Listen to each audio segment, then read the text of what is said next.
Good morning, and this is Nightline, and I'm Sabrina Zainal. The top stories.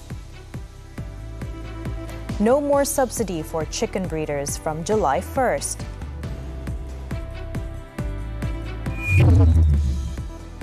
And PM says will not delay dissolving parliament once ready.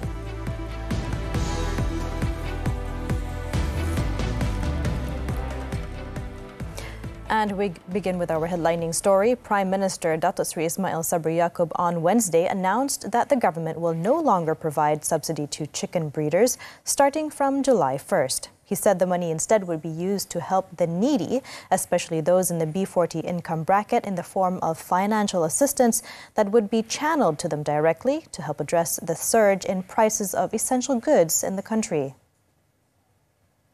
Tujuannya adalah untuk memastikan bebanan kenaikan harga itu tidak terlalu dirasai kerana adanya sumbangan kewangan tunai oleh kerajaan. Bagaimanapun, Menteri Kabinet HEP serta Menteri Pertanian akan mengumumkan secara detail perkara itu.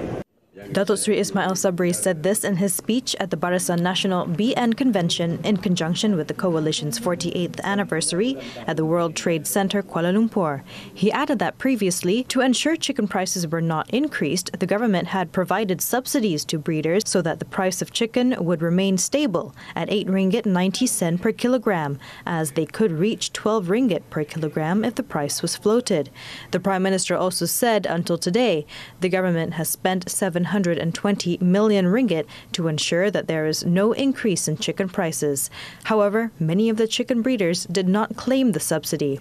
Datuk Sri Ismail Sabri pointed out that the government also wanted the agro-based food industry to be intensified, including boosting chicken production as well as corn crop yield to be turned into chicken feed. For this purpose, the government has pledged 500 million ringgit to set up an agro fund that will be distributed in the form of soft loans to players in the agro-food industry. Meanwhile, Datuk Sri Ismail Sabri repeated his stance that he will not delay even for a second the dissolution of the parliament to make way for the 15th general election GE15 once BN is fully prepared. He said it was as discussed and agreed upon during the last UMNO General Assembly. Bila kita sudah bersiap siaga, saya tidak akan melewatkan walau sesaat pun untuk membubarkan parlimen.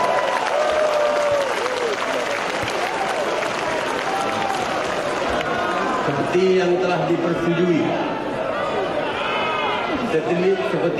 dipersetujui oleh Perhimpunan Agung UMNO bahawa saya akan berbincang dengan top 5 di dalam UMNO, akan berbincang di dalam mesyuarat majlis tertinggi, dan hari ini saya setuju kita akan bincang dengan kepimpinan Barisan Nasional di dalam menentukan tarikh. In this regard, Datuk Sri Ismail Sabri proposed 3 actions to be taken by BN in its preparation for the upcoming GE15. He said the first was the need for BN to always strive to achieve a first-class work culture, namely teamwork, discipline and loyalty to the party. The second was to win the hearts of the people and ensure that the government's policies will benefit the people. The third action was to formulate the GE15 victory strategy with focus on strengthening the election machinery of the component parties. In another development, Datuk Sri Ismail Sabri has assured that the government's priority in the medium term is to implement structural reforms.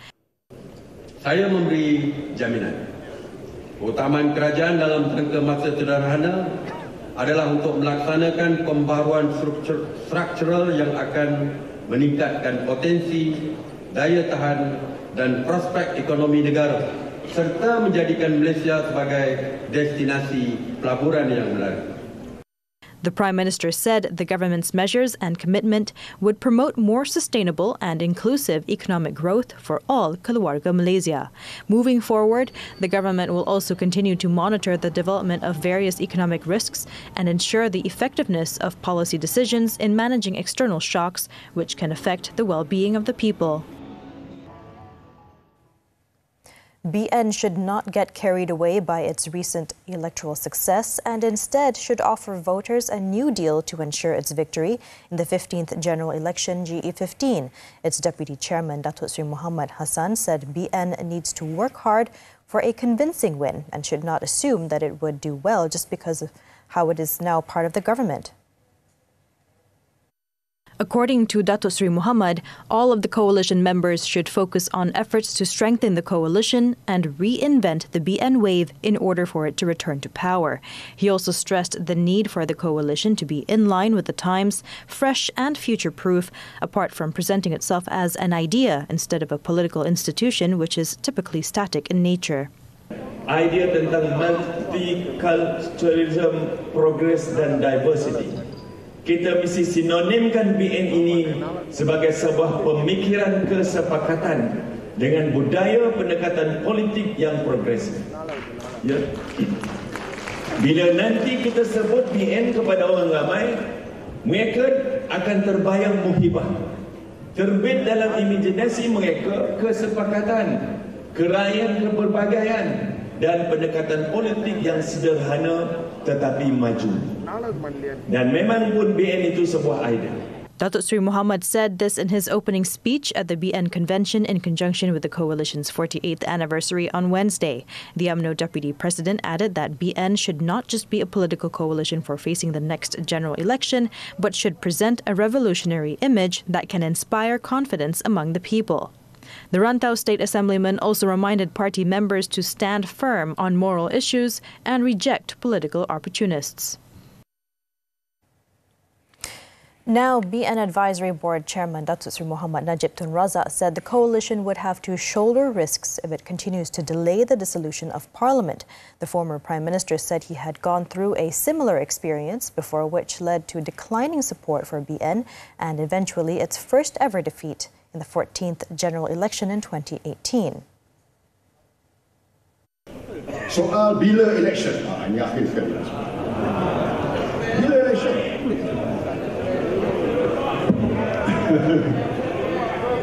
Saya tak tahulah, tapi saya nak beritahu, saya nak kongsi pertama kali saya nak mengaku sepatutnya kita buat election PR14 lepas sukan C dulu. Kalau kita buat lepas sukan C itu, barangkali lah kita akan menang besar. Tapi kerana desakan-desakan tertentu, kita tangguh. Bila tangguh, keadaan berubah. Datuk Sri Najib said this in his speech at the BN convention held in conjunction with the 48th anniversary celebration of the coalition. He added that he did not want the same fate to befall BN in GE15 as the current government's tenure will expire next year. Presently, BN consists of UMNO, MCA, MIC and Parti Bersatu Rakyat Sabah, PBRS.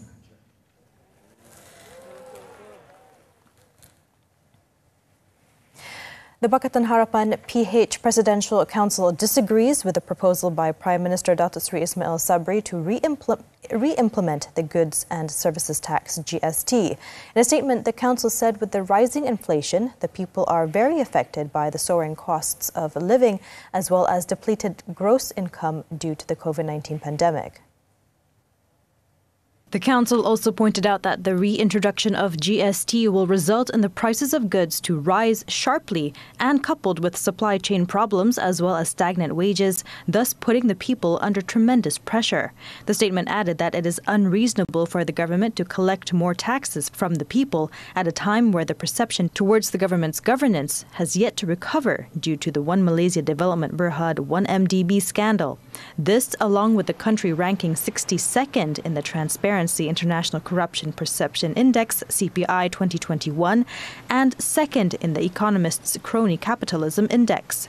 The council stressed that it was unreasonable for the government to collect more taxes from the people without first proving that the reforms and improvements in its governance have been successfully implemented.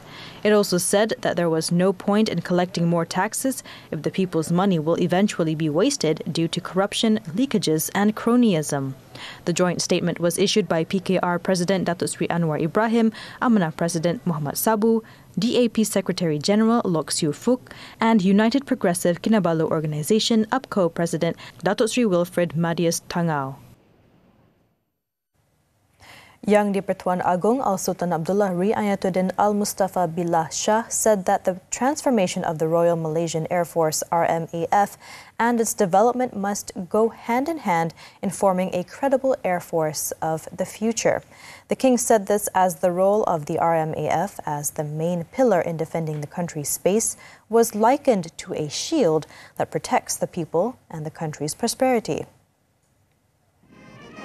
Al-Sultan Abdullah pointed out to develop the capability of air power as a shield that continues to be strong in space to repel and protect the homeland at all times requires the formation of high-capacity airmen. This was important so that the airmen would always adhere to military discipline and ethics, as well as possess superior admirable qualities. Warga TUDM hendaklah sebilang masa diterap dengan kemahiran yang mampan sejajar dengan evolusi pembangunan kapasiti. Pada hemat peta, peningkatan keupayaan warga udara berasaskan teknologi akan dapat memacu ke arah pembentukan modal insan yang berimpak tinggi. Al-Sultan Abdullah said this in his royal address at the RMAF's 64th anniversary parade at its airbase in Subang, Selangor on Wednesday. His Majesty added to ensure the RMAF constantly evolved with time, its defense capabilities should undergo comprehensive and holistic transformation in line with the current development of military technology. The King also said the RMAF was now on the right track towards becoming a full-spectrum air force of the future. The Yang di-Pertuan Agong stated that all this would not have been possible without the efforts and sacrifices by the RMAF commanders, leadership, officers, and soldiers over the past 64 years. He also expressed his gratitude to former RMAF leaders and veterans who had sacrificed their souls for the sake of their country. Also present at the ceremony, which lasted almost an hour, were Raja Permaisuri Agong Tunku Azizah Aminah Maimunah Iskandaria, Armed Forces Chief General Tan Sri Afendi Buang, and RMAF Chief General Datuk Sri Muhammad Asghar Khan Goriman Khan. It ended with a royal banquet, which was attended by 2,000 guests, including former RMAF commanders, defense advisors, embassy representatives, as well as RMAF personnel. The Malaysia Competition Commission, MyCC, is in the final stages of completing its investigation into the alleged existence of a cartel that controls the price and production of chicken supplies in the country. Deputy Domestic Trade and Consumer Affairs Minister Datuk Rosal Wahid said several witnesses among breeders and integrators were also called to assist in the investigation. Datuk Rosal said MyCC is investigating the cartel's involvement in controlling the price of chicken, and a full report is expected to be tabled this month. In early February, MyCC had set up a special team to investigate allegations of anti-competitive conduct, including agreements or abuse of dominant position in the market that could cause an increase in prices of goods in the market.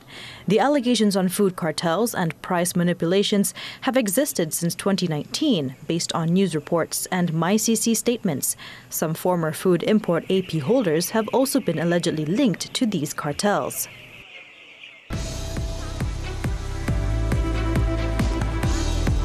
More local updates later in the bulletin, but first, after this short break. Twin earthquakes in China leave 4 dead. Stay with us.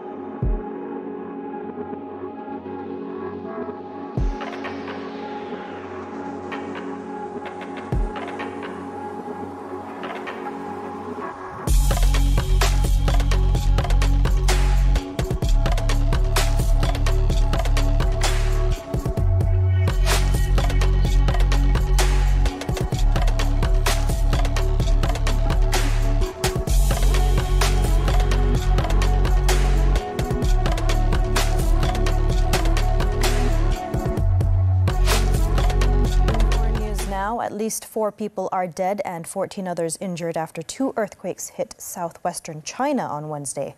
A shallow 6.1 magnitude quake hit a sparsely populated area in Sichuan province, about 100 kilometers west of provincial capital Chengdu, which was followed by 3 minutes later by a second quake of magnitude 4.5 in a nearby county where the deaths and injuries occurred. Following this, Beijing has ordered a level 3 emergency response, the third highest in China's 4-tier system. According to officials, Wednesday's first quake occurred at 5 p.m. at a depth of 17 kilometers and followed by a 4.5 magnitude quake at a depth of 18 kilometers 3 minutes later. It was said that authorities have dispatched more than 4,500 people to the quake area, including emergency rescue workers, firefighters, and military police. Australia's new cabinet was sworn in at the nation's capital on Wednesday with a record number of women in ministerial roles, including the country's first ever Muslim ministers. The ministers were sworn in at a ceremony by Australian Governor-General David Hurley in Canberra, just over a week after Prime Minister Anthony Albanese's centre-left Labour Party ousted predecessor Scott Morrison's Conservative coalition in the recent elections. A total of 10 women were included in Albanese's 23-member cabinet, surpassing the 7 in the previous Liberal Nation coalition government led by Morrison. Industry Minister Ed Husic and Youth Minister Anne Ali were also sworn in, becoming the first Muslim federal ministers in Australia's history, while Linda Burney became the first Aboriginal woman to hold the Indigenous Australians ministry. Moving on, Israeli forces have shot and killed a Palestinian woman at the Arub refugee camp in the southern West Bank. The Palestinian Health Ministry identified the woman as 31-year-old Gufran Hamed Warasneh, who had been shot in the chest. It was reported that Warasneh was shot just at the entrance to the camp where Israeli soldiers are permanently stationed. The Palestinian Red Crescent said Israeli forces had obstructed their ability to access Warasneh and took 20 minutes to allow medics to treat her. She was then transferred to Al Ahli Hospital in Hebron, but died shortly afterwards despite efforts to resuscitate her. Local and international rights groups have condemned Israel's excessive use of force and shoot-to-kill policy against Palestinians, including suspected assailants in the occupied West Bank and Gaza Strip. Now, cash-strapped Sri Lanka saw its highest inflation on record for the 8th consecutive month in May as the island nation grapples with its worst-ever economic crisis. Official data on Wednesday showed the Colombo Consumer Price Index, CCPI, rose 39.1% year-on-year last month, up from 29.8% in April. It was reported that food inflation in Colombo came in at 57.4%, up from 46.6% in April. The price increases in May were yet to fully capture the sharp increases in fuel, which is one of the many vital commodities in scarce supply across the country. Additionally, consumer prices are also rising even faster than the recorded official data, with one Johns Hopkins University analyst tracking March inflation at 133%, more than 6 times the official figure. Sri Lanka's import-dependent economy has been hammered by a critical foreign currency shortage, leading to months of acute shortages of food, medicines, and other essentials.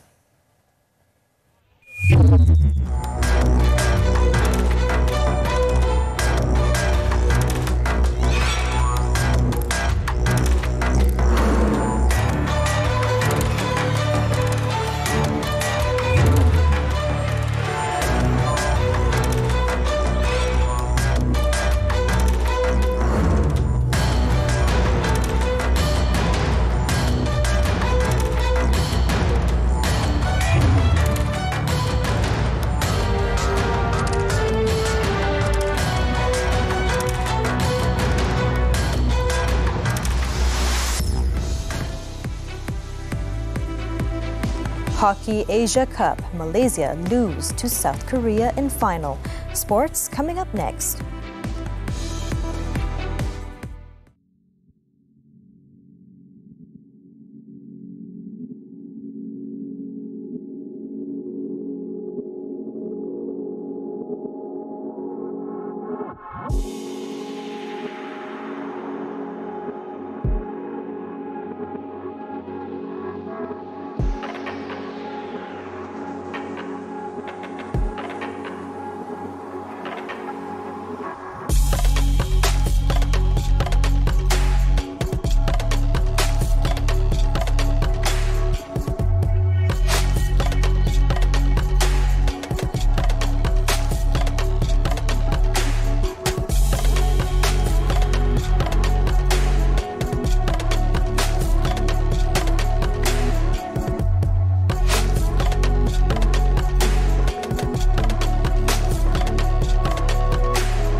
sports now. Malaysia gave too much space to South Korea and went down 2-1 in the Asia Cup hockey final at the Gelora Bung Karno Stadium in Jakarta, Indonesia on Wednesday. Radzi Rahim was totally blocked out by the Koreans in the penalty corners, and for Malaysia, the loss in the final was also their first defeat in the Asia Cup in Jakarta. It was a jittery start for Malaysia as they let South Korea score a penalty corner goal in the 17th minute off a field attempt from Jungman Jae. But Malaysia fought back and leveled through Shafiq Said Cholan with a stunning field goal in the 25th minute. The score remained until half-time. Korean Hwang Tae-il scored the winner in the 52nd minute off a counter-attack. And even though goalkeeper Hafizuddin Othman saved a penalty stroke after that, Malaysia could not find the equalizer. On to football. Malaysia scored a goal in each half to beat Hong Kong 2-0 in a Tier 1 international friendly at the National Stadium in Bukit Jalil here tonight for their second straight win ahead of the 2023 Asian Cup qualifying campaign.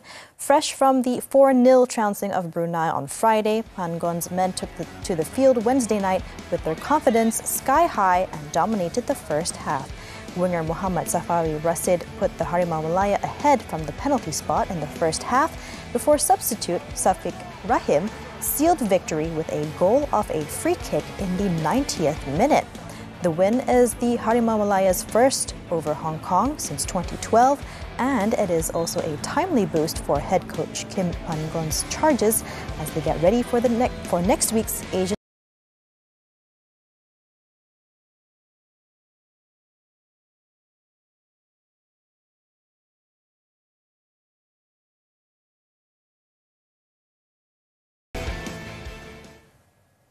Turning to tennis, Daria Kasatkina advanced to her first Grand Slam semi-final with a 6-4, 7-6 win over Russian Veronika Kudermetova at Roland Garros. In a quarterfinal matchup of 25-year-old Russians, Kasatkina built a 6-1 lead in the tiebreaker and finally clinched it on her fifth match point, beating Kudermetova with a backhand drop shot. The 29th-seeded Kudermetova took a medical timeout to have her left foot taped after she held for a 6-5 lead in the second set. She then lost 9 of the next 10 points before her brief comeback in the tiebreaker. Kasatkina has not dropped a set in her Roland Garros run. She hit only 16 winners, but Kudermetova made 50 unforced errors, twice as many as Kasatkina.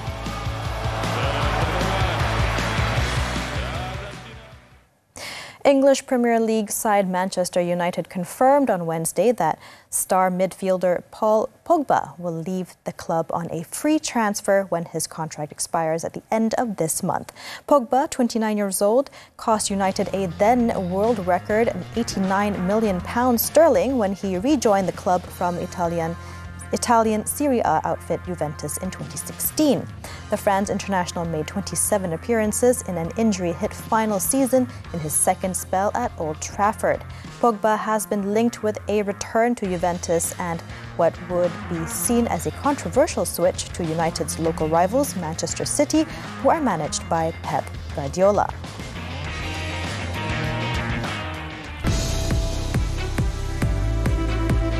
After the break, contract workers sentenced to death for drug trafficking.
In Johor, a contract worker was ordered to be sent to the gallows by the Muar High Court on Wednesday after he was found guilty of trafficking in 183.14 grams of methamphetamine 4 years ago. Judge Dato Abu Bakar Qatar meted out the sentence on 44-year-old Lu Yong Heng after finding that the defense had failed to raise reasonable doubts against the prosecution's case. Lu was charged with trafficking in the drug at a house in Jalan Bukit Kontang, Tangkak on February 18, 2018. He was also found guilty on 5 counts of possession of various types of dangerous drugs at the same location, time and date. The offence provides a maximum fine of 100,000 ringgit or imprisonment for up to 5 years or both if found guilty. The court sentenced the accused to 2 years in prison on each charge to be served concurrently from the date of sentencing. 4 premises located at the business centres in Kota Warisan, Sepang were raided for electricity theft in a joint operation involving the Energy Commission, Tenaga Nasional Berhad, Sepang Municipal Council, Communication and Multimedia Commission, Water Services Commission and the police. Energy Commission Enforcement Planning and Coordination Deputy Director Ahmad Tazmin Muhammad Nordin said the premises were identified after months of surveillance by TNB. Investigations began in December last year after TNB was alerted by reports of frequent power trips in the area, as well as unusually high readings on electricity meters at premises which appeared to be vacant. Ahmad Tazmin confirmed that all the 4 premises raided were found to have cryptocurrency mining machinery in their premises. Kalau kita tengok ini melibatkan 72 mesin Bitcoin, anggaran yang dikira oleh TNB tadi sekitar 30,000 sebulan. Satu premis. Sejak bila dia orang ni buat operasi tu? Sebenarnya operasi ini telah diintip oleh TNB dari maklumat awal daripada satu premis itu telah dimasuki pada bulan 12 itu. Kemudian diulang semula. Jadi kami terpaksa mengambil tindakan bulan 12, bulan 6 telah repeated offence. Since investigations began last December, total losses sustained by TNB have been estimated at over 500,000 ringgit. Since 2018, a majority of the raids against premises suspected of electricity theft found the involvement of cryptocurrency mining. Ahmad Tazmin said up to 2020, as many as 1,600 cases had been reported. Unfortunately, only a small number were successfully prosecuted due to the legal aspects required to bring the electricity thieves to book. In Kuala Lumpur, 2 bodies were found in a car at an underground parking of a residential building in Bandar Sri Permaisuri, Cheras last Sunday. District Police Chief ACP Muhammad Idham Jafar on Wednesday said they received information on the incident via a phone call from the public who discovered the bodies in the vehicle at 8:26 p.m. Muhammad Idham said checks at the location found the bodies of a local woman in the front passenger seat and a body of a local man in the rear passenger seat of the car. He noted that both of them were aged 19 and no criminal elements were found at the scene. They were believed to have died 5 days ago. The 2 bodies were later sent to the forensic unit of the Chancellor Tuanku Muhriz Hospital for post-mortem. It was understood that the duo were reported missing last week by their families in Klang, Selangor and Nilai, Negeri Sembilan respectively. The case has been classified as sudden death and further investigations are ongoing.